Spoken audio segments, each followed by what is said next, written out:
Olá, sejam muito bem-vindos a esta nossa explicação detalhada, onde a gente vai mergulhar de cabeça num verdadeiro oceano invisível de ondas eletromagnéticas que está o tempo todo ao nosso redor.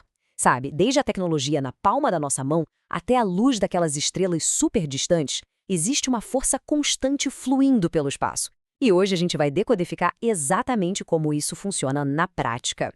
E para a gente começar a entender essa física do invisível, vamos olhar para um paradoxo que é muito curioso, mas super comum no nosso dia a dia. Pensa bem, o roteador do Wi-Fi fica lá escondido atrás de paredes grossas de tijolo, né? E mesmo assim ele conecta nossos aparelhos perfeitamente.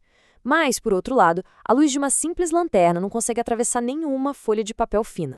E aí fica a grande pergunta: por que um sinal super complexo de Wi-Fi atravessa tijolos pesados, enquanto a luz visível para num pedacinho de papel?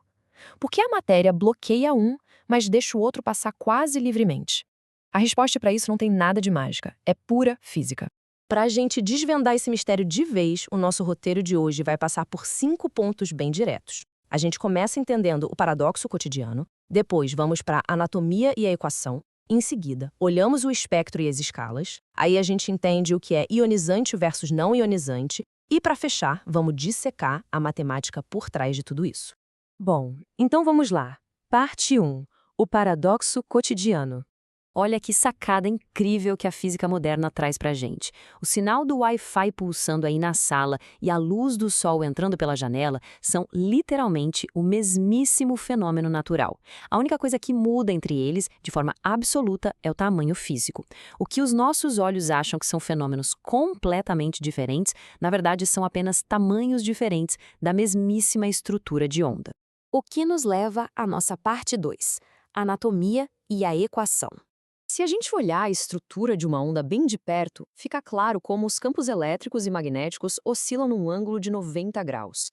Eles são perpendiculares e viajam pelo espaço sem precisar de nenhum meio físico para se apoiar. Lá no século XIX, o físico James Clerk Maxwell matou a charada. Eletricidade e magnetismo andam de mãos dadas. Quando os elétrons oscilam lá na antena, eles criam esses dois campos cruzados que se autossustentam, levando energia pura direto pelo vácuo. E a gente tem duas características que são o verdadeiro RG de qualquer tipo de energia eletromagnética. Primeiro, o comprimento da onda, ou o lambda, que é literalmente a fita métrica medindo o espaço físico que ela ocupa de uma crista até a outra. Segundo, a frequência, medida em hertz, que é o batimento ritmo contínuo. Ela diz exatamente quantas vezes esse ciclo se repete num único segundo. E aqui entra a equação fundamental. É uma relação inversamente proporcional, tipo uma gangorra matemática perfeita e implacável. Como essas ondas viajam na velocidade da luz, e ela é constante, não muda, de jeito nenhum, se a frequência sobe, o comprimento da onda tem que obrigatoriamente encolher para compensar. Um sobe, o outro desce, sempre mantendo o equilíbrio. Vamos avançar então para a parte 3, o espectro e as escalas. Pensa só na loucura que são essas escalas extremas. A gente tem um roteador batendo 2 bilhões e 400 milhões de hertz. E do outro lado, o comprimento de um laser azul com um monte de zeros depois da vírgula. Escrever esses números no papel seria um pesadelo logístico, impossível de não errar. É por isso que a notação científica se torna absolutamente essencial para mapear esses extremos. Em vez de ficar escrevendo zero atrás de zero, a gente usa os prefixos padrão do sistema internacional. Sabe o giga do processador do celular ou o nano da tecnologia médica? Eles funcionam como as placas de quilometragem nessa nossa rodovia invisível. 1 giga é 1 bilhão de ciclos. 1 nano é uma bilionésima parte do metro. E eles dão as coordenadas exatas para a gente navegar por todo o espectro físico. O que nos traz a um ponto super importante. Parte 4, ionizante versus não ionizante. Se a gente organizar todas essas ondas em ordem de frequência, a gente tem o espectro eletromagnético completinho. E olhando da esquerda para a direita, acontece um aumento brutal de energia, o que muda tudo. A gente sai de ondas longas e inofensivas à esquerda e vai chegar em ondas incrivelmente curtas e agitadas lá no extremo direito, prontas para colidir de forma bem drástica com a matéria. E o perigo real mora exatamente no que a gente chama de ponto de ruptura da ionização. Quando a onda encolhe demais, ali na casa dos 100 nanômetros, a frequência fica tão colossal que a onda ganha energia suficiente para literalmente arrancar um elétron da órbita de um átomo. Ou seja, ela pega um átomo neutro e transforma num íon carregado, desequilibrando toda a estrutura ali. Então, a grande linha de divisão é essa.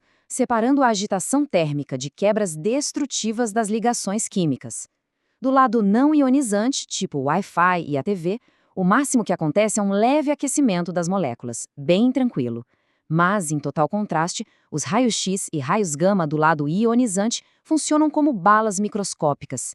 Eles destroem a composição química daquilo que atingem e podem alterar o DNA humano.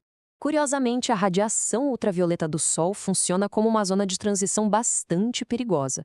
Embora a maior parte dela seja classificada como não ionizante, ela já carrega energia suficiente nas oscilações para causar reações químicas severas.